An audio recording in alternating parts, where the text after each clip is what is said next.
if we're calling this a turnaround for Manchester United, it's 15 points from the last 18 available in the Premier League. They're just 6 points off Arsenal. I want the stats in a minute from you, Dalen, if I can. When it comes to what we're looking at in the top four race and even the title race with this side right now. But in terms of a title race, Janusz, what would it actually take for this side to mount a title race? Can we actually look at them for that right now? I would take another couple of windows, transfer windows. I mean, it's just not going to happen. This is not a good enough, talented team that's not talented enough, I should say. Apologies. But look, I mean, in the meantime, they're winning games, right? 5 out of 6 in the Premier League. Not always great, not against great teams, but it doesn't matter, right? Because as we know, it's supposed to win the games that you can win, and I think they're doing that. So I think that we have an issue with what you just said in a way that we need to differentiate between United team that is now the reality of the United team that fans want, or we want, that we remember, and that's an issue. But in the meantime, to get to that level, you have to put away the drama, and I think that's what Manchester United are doing. I don't know if I saw it coming in a way, because they snuck up on us, didn't they? Right? I mean, when I saw this, I almost forgot that they've won 5 out of 6. I really have, because the level of play, the way they've been winning these games. I mean, look at this last game.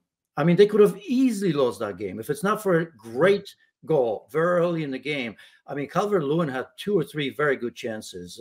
Idrissa Gueye had another 2. Decore had a great chance. I mean, if I look at the chances, probably, and trust me, I actually didn't look it up. Maybe Everton had better chances than Manchester United in this, and yet they've lost 3-0. So this is the sort of thing that you go through the season where you keep yourself alive. You put away the drama, even if it's for 3 or 4 or 5 games, or even if it's just for one, because, you know, Manchester United are going to Turkey against Galatasaray. I mean, that could be a game where they lose 2 or 3-0 once again, and who knows how that affects them as well. So I think it's just, you know, that build where you start believing that the players that are coming back are making a difference. Luke Shaw, not that he played great, but you could kind of sense it that he was good, right?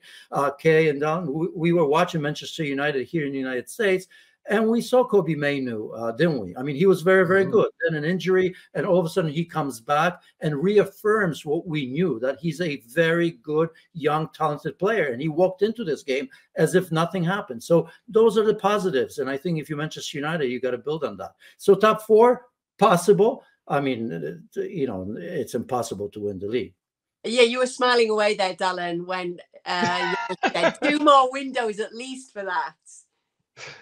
Yeah, I mean, right now the odds are, for people to know on ESPN Bet, they're 80-1, which is just a monstrous long shot. That's 7th favorite in the Premier League, and I would contend if their name was not Manchester United, they'd probably be 100-1. You still have to bake in the fact that it's one of the biggest clubs in the world, and people will see that number and still throw money at it. On the off chance it has to happen, books have to, you know, protect themselves a little bit by going too crazy, but 80-1 is pretty crazy. I do want to say one thing about Garnacho's goal real quick. I think we can get jaded in this business of always we have a great job. We get to watch games across the world and talk about them.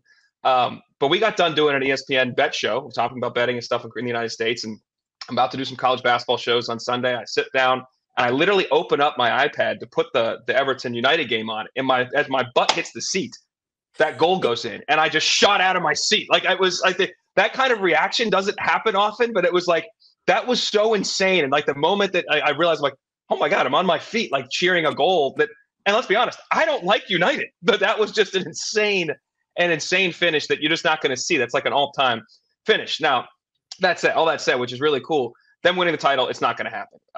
And Janusz said the same thing. I think we've all said it snuck up on us that they've won 5 out of 6, because within that mix, beyond international breaks, we've had them crapping out of a cup competition 3-0 to Newcastle, losing Champions League games at home to Galatasaray 4-3.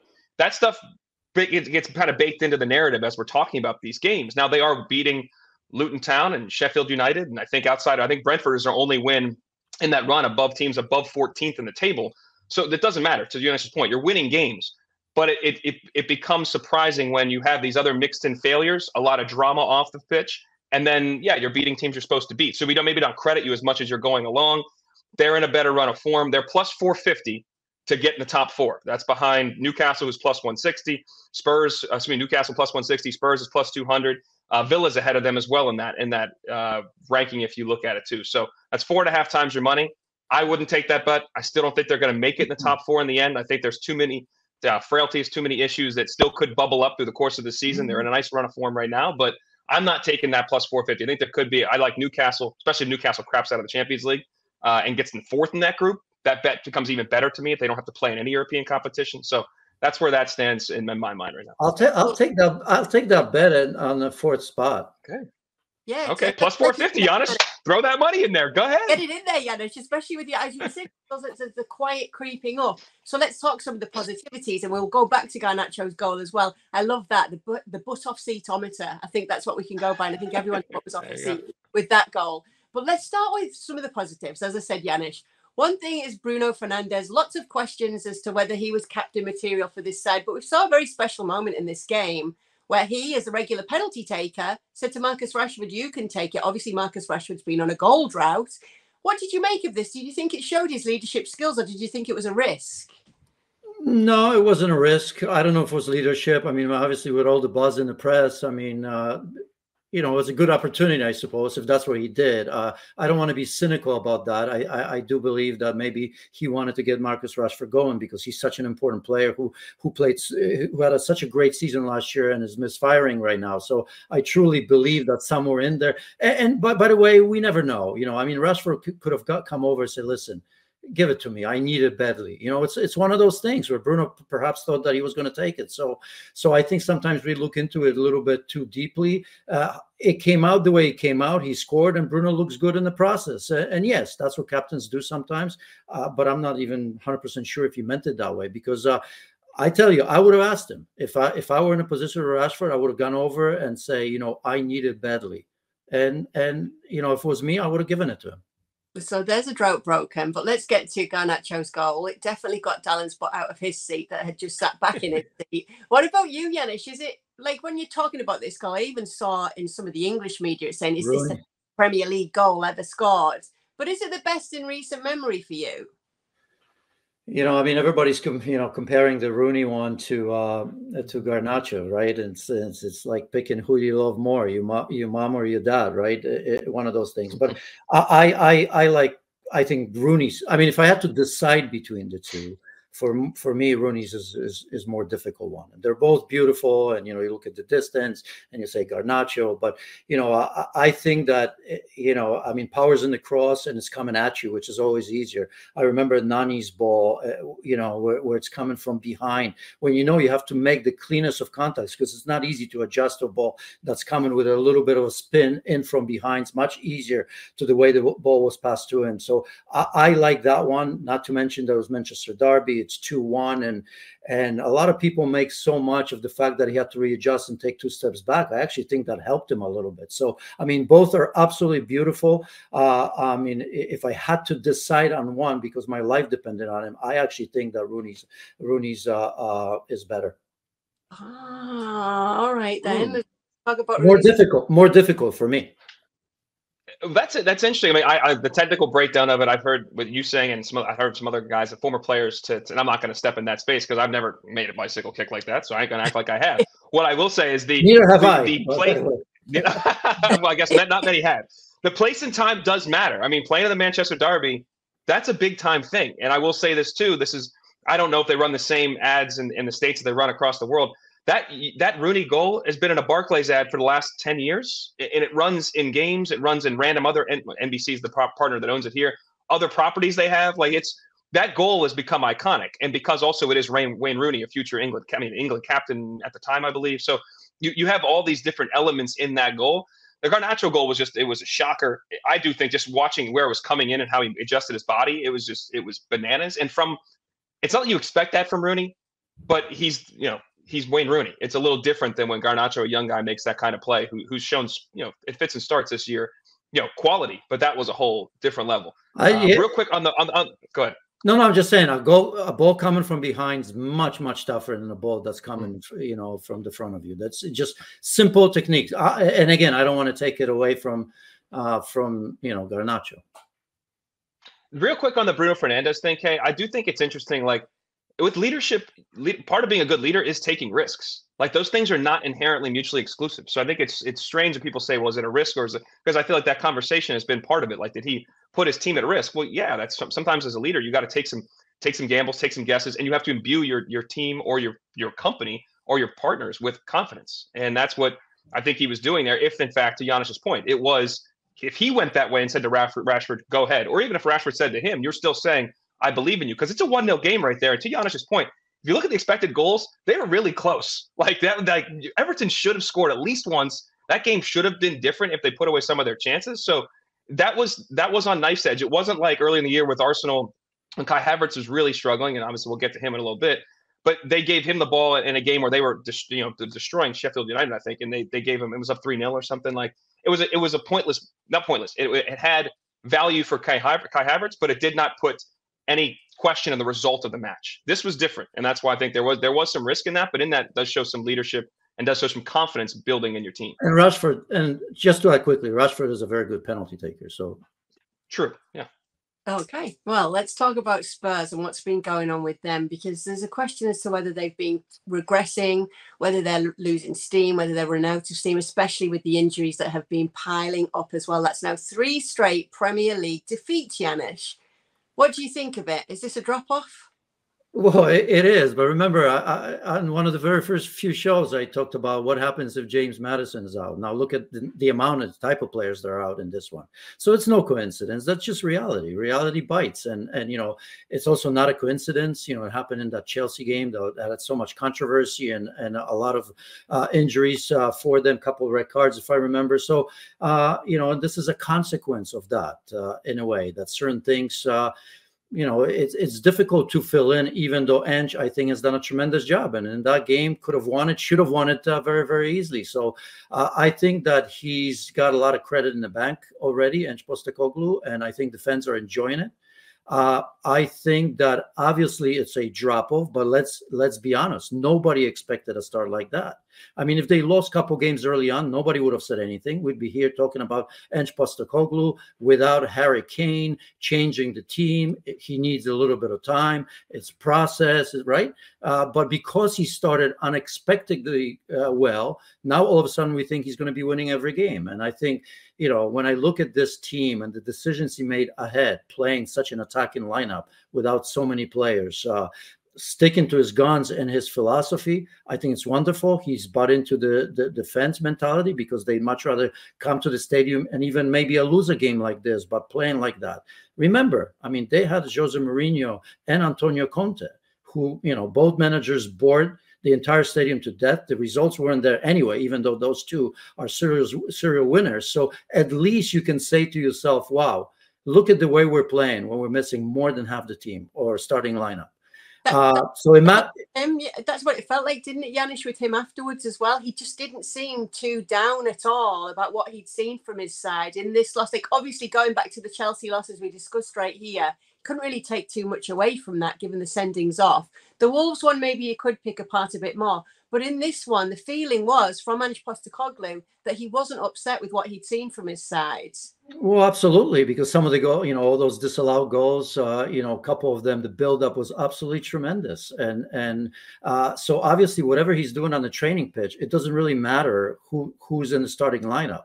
Players are buying into that philosophy. They understand it so quickly, because we'll talk about Pochettino or Chelsea. Look how quickly they bought into it. I mean, we sometimes sit here and we think that playing like this just comes now. You can just say a couple of sessions, you're going to do it. How many examples we have? How long it's taken Mikel Arteta or even Pep Guardiola to agree to accomplish that?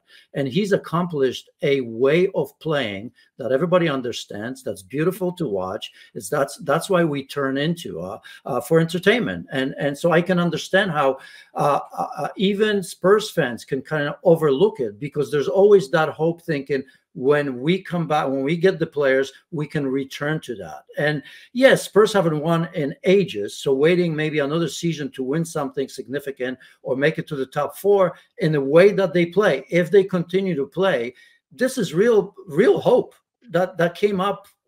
Look how quickly. It's quite incredible, to be honest with you, what I saw in that last game. Let's get the facts then, Dalen, on how much their stocks dropped when we look at ESPN Bet. Well, it hasn't really gone down as far as I thought, to be very honest with you. They're plus 200 to make it into the top four, and that's right behind Newcastle, plus 160. But the next team behind them is Manchester United at plus 450, and United's only 2 points behind. What I find really interesting, and I had a little technical thing there, I missed part of what Janusz said there. I know he started with if they lose Maddison.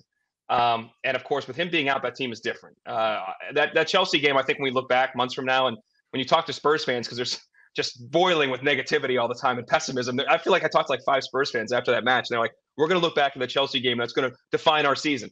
It very well may be, because not the loss, all the bodies that kind of fell within the course of that physical match. And if Maddison, his absence, Van der Ven's absence is a problem. But what I find interesting is the books have not responded the way I would have thought. And what that says to me, and a little bit to Janusz's point there at the end, they have a true style of playing.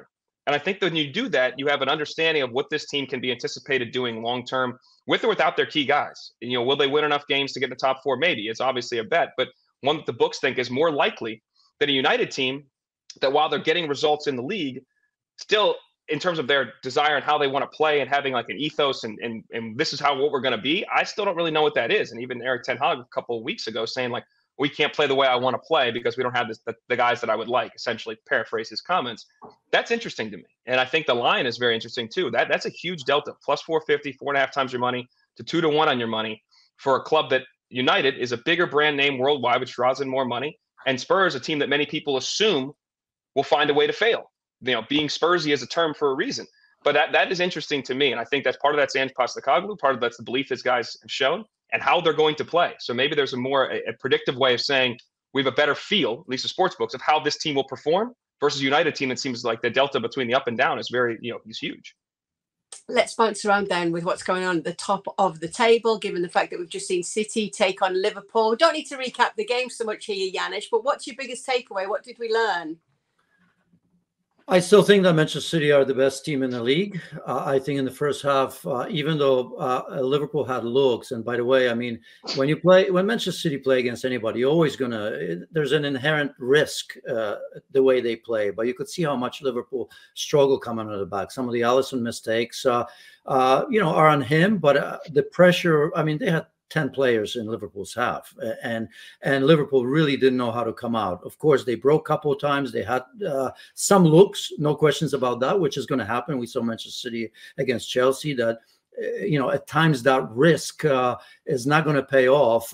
But a massive point for Liverpool, who, by the way, I think a lot of the key players didn't play well. They got something at a ground that they normally don't get, at least recently, don't get much out of. So it's massive, but it doesn't change anything for me in terms of what I think of Manchester City now that the international breaks are over, now that they're going to be able to rotate the way they rotate. I look at Pep Guardiola, who has a plan B, C, D, E, and F, at least in the back, even though he didn't go to his bench because he truly didn't trust it. There's a couple of players, in a game like this that he doesn't trust yet. They haven't earned his trust, and I can understand that.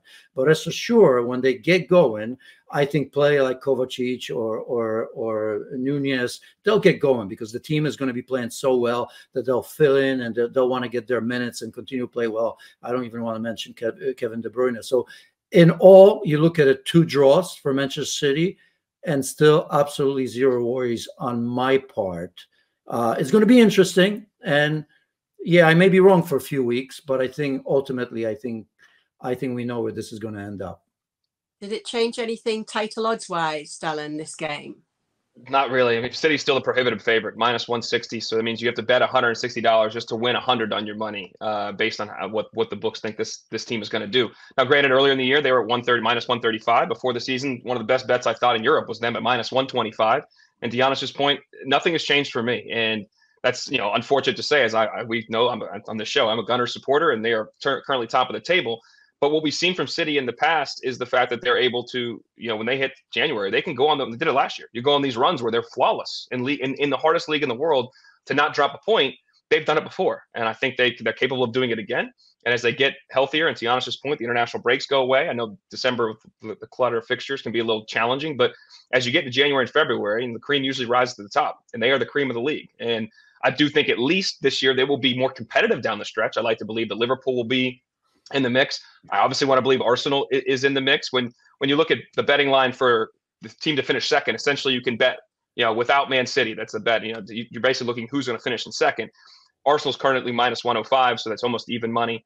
And Liverpool's plus 135, so you're getting a little value there. So the books think Arsenal is the team in pole position. And why I think that's accurate, and I don't just want to believe it as a fan, is the fact that Arsenal still hasn't played that well. They haven't really hit a groove. And if they ever do, I think they're capable of ripping off some victories. But obviously there's some key people on that team. If Saliba goes down like he did last year, that team and the defense has been very solid, is going to be very different. So I think there's a lot of questions to be asked. I do think Arsenal's still the second favorite to finish in that position, but it's going to be a 3-horse race to keep it at least entertaining and competitive down the stretch. Ultimately, though, I just don't think either one of those teams are capable of holding on to City at the same level. So give me a quick second then, Dalen, just because you are the Arsenal super fan. What did you make of what we saw from Kai Havertz in this game? Very important moment for him. It was huge, and I don't want to pile on and say finally, but it's just you want the young man to perform. It's just, I hope this helps him grow in confidence, because whether it was going back to, and I've mentioned this before, being at the United game in early September, there were times where he would get on the ball and you could see space in front, and he would continue to play lateral or backwards, and you're almost hearing the fans kind of push him forward, like want to believe in it, and then it starts to get negative as you get later into the game, and we've seen it in the course of the year as a lack of belief in himself, and I think it's reciprocal to the fans. So he comes on, and granted, I don't care how much money you paid for him, comes on as a sub, scores that goal, a huge goal in the 89th minute. I think that lets him breathe a little bit easier. Hopefully he can continue to grow and build himself into confidence. I think when you see him play, especially when he's younger and playing in Germany, he's a good footballer, period. He's a good player. And anybody you talk to that's been around training there, like, those guys know he's really good because they're watching in training. Can he manifest that when they actually matters in the matches within a 90 minutes, or if he even gets 30 minutes, is the question. But him scoring a goal was important. That win was huge. And we hope that he can continue to build and just be, growing through the course of the year. And maybe that pressure alleviates a little bit, but that was a huge goal, to say the least. Janusz, your response on the Arsenal and Havertz talk? Well, Havertz, let's be happy for him. That's about it. You know how players feel. So, we've had fun at his expense, so we got to give him credit. For Arsenal, it's kind of funny because you say they haven't played well. I almost think it's part of that process. I hate to sound like Arteta, but I kind of like what I saw, because they are more predictable. Yes, some teams have figured out how to double down or double up on Saka and Martinelli, and Martinelli's suffering. Saka's still a very, very good player, but he's figuring out maybe Rice, that he should be playing in a central role. Defensively, they're the best team. Offensively, they're still pretty good right now, and they kind of learning how to win games in a different way while not having the best players together at all times. I think that's important. The one thing that I would say about Arteta is that, for me, he's created an unhealthy competition in the goalkeeping department, and he needs to fix that. Okay, I know he knows that Reyes is number one,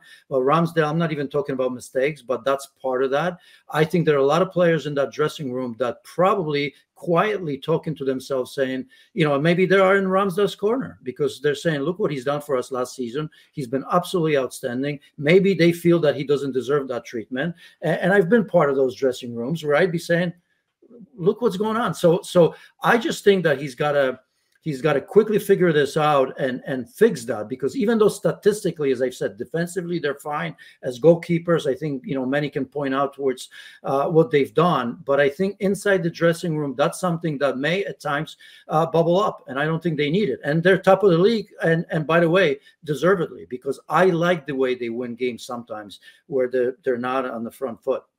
Okay, well, real quick, Janusz, I don't disagree with that. I think that's the positive. I think that's the belief that, like, hey, if these guys actually start to play and click in a way that we kind of expected. And the difference was last year is, like, I don't think they can sustain this. There was, like, could they ever sustain that level of play? And that was the question. This year, it's like, well, they have another level to get to.